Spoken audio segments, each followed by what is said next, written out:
Hi friends, welcome to my YouTube channel April String by Anjali John. ഇന്ന് നമ്മളിവിടെ ഉണ്ടാക്കാൻ പോകുന്നത് കൊള്ളി ഉപ്പേരിയാണ്. കൊള്ളി, കപ്പ, മരച്ചീനി എന്നിങ്ങനെ പല നാടുകളിൽ പല പേരുകളിൽ അറിയപ്പെടുന്ന നമ്മുടെ സ്വന്തം കൊള്ളി ഉപ്പേരി. അപ്പോൾ നമുക്ക് സ്റ്റാർട്ട് ചെയ്താലോ? ഞാനിവിടെ കയ്പ്പില്ലാത്ത 3 കൊള്ളിക്കിഴങ്ങാണ് ഞാനിവിടെ എടുത്തിട്ടുള്ളത്. നന്നായി കഴുകി കഷ്ണങ്ങളാക്കി അരിഞ്ഞു വെച്ചിരിക്കുകയാണ്. കൊള്ളി നമ്മൾ എടുക്കുമ്പോൾ നല്ല കയ്പ്പില്ലാത്ത കൊള്ളി വേണം നമ്മൾ എടുക്കാൻ വേണ്ടിയിട്ട്. കയ്പ്പുള്ള കൊള്ളിയാണ് എടുക്കണമെന്നുണ്ടെങ്കിൽ ഉപ്പേരി കാച്ചി കഴിയുമ്പോൾ കൂട്ടാൻ നല്ല കയ്പ്പായിരിക്കും, നമുക്ക് കഴിക്കാൻ പറ്റാതെ ആയിപ്പോവും. ഇത് നല്ല കൊള്ളിയെ നോക്കി എടുത്തിട്ടുള്ളതാണ്. ഇത് നമുക്ക് കുക്കറിലേക്ക് ഇടാം.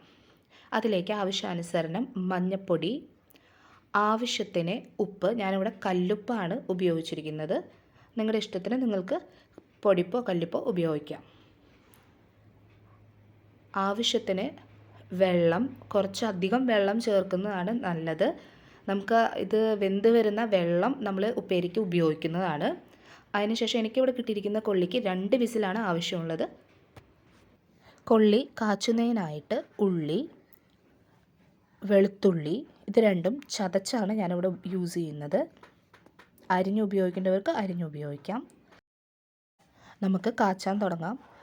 അതിനായിട്ട് എണ്ണ ചൂടായി വരുമ്പോൾ അതിലേക്ക് നമ്മൾ ചതച്ച് വച്ചേക്കുന്ന ഉള്ളി, വെളുത്തുള്ളി, കറിവേപ്പില നമുക്ക് ചേർത്ത് കൊടുക്കാം. ഉള്ളി, വെളുത്തുള്ളി, കറിവേപ്പില എല്ലാം മൂത്ത് വരുമ്പോൾ ബ്രൗൺ ഷെയ്ഡായി കഴിയുമ്പോൾ അതിലേക്ക് ആവശ്യത്തിന് 1/4 ടീസ്പൂൺ മഞ്ഞൾപ്പൊടി, 1 ടീസ്പൂൺ ചുവന്ന മുളക് പൊടിയാണ് ഞാൻ ഇടുന്നത്. ഞാൻ ഉപയോഗിക്കുന്ന മുളക് പൊടിക്ക് നല്ല എരിവുണ്ട്. ഈ മുളക് പൊടിക്ക് പകരം കുത്തുമുളക് ഉണ്ടെങ്കിൽ അത് യൂസ് ചെയ്യാവുന്നതാണ്. അതാണ് ഏറ്റവും ബെസ്റ്റ്. എൻ്റെ കയ്യിൽ ഇല്ലാത്തതുകൊണ്ടാണ് ഞാൻ മുളക് പൊടി ഇടുന്നത്. എരിവുള്ള മുളക് പൊടിയാണ്. ഞാനത് 1 ടീസ്പൂൺ മുളക് പൊടി ഇട്ടിട്ടുണ്ട്.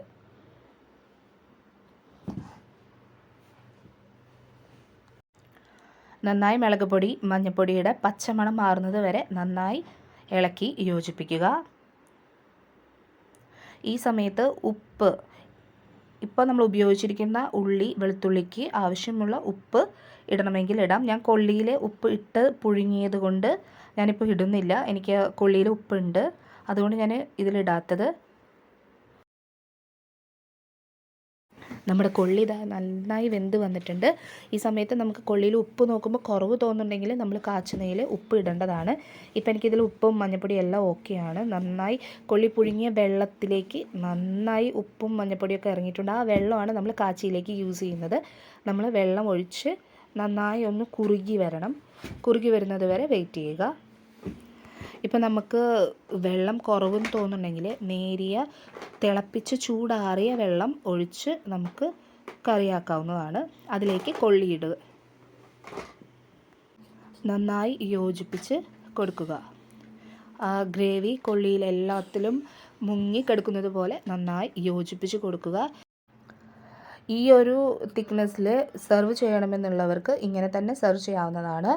ഇത് കുറച്ചുകൂടി ഡ്രൈ ആകണമെന്നുണ്ടെങ്കിൽ ഒരു 2 മിനിറ്റ് കൂടി ലോ ഫ്ലെയിമിൽ വെച്ചാൽ ഇത് ഡ്രൈ ആയി കിട്ടുന്നതാണ്.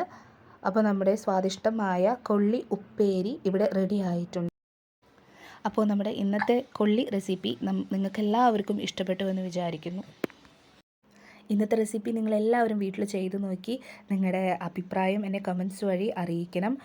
എൻ്റെ റെസിപ്പീസ് നിങ്ങൾക്ക് ഇഷ്ടമാണെന്നുണ്ടെങ്കിൽ എൻ്റെ ചാനലിലൊന്ന് ലൈക്ക് ചെയ്യാനും സബ്സ്ക്രൈബ് ചെയ്യാനും മറക്കല്ലേ.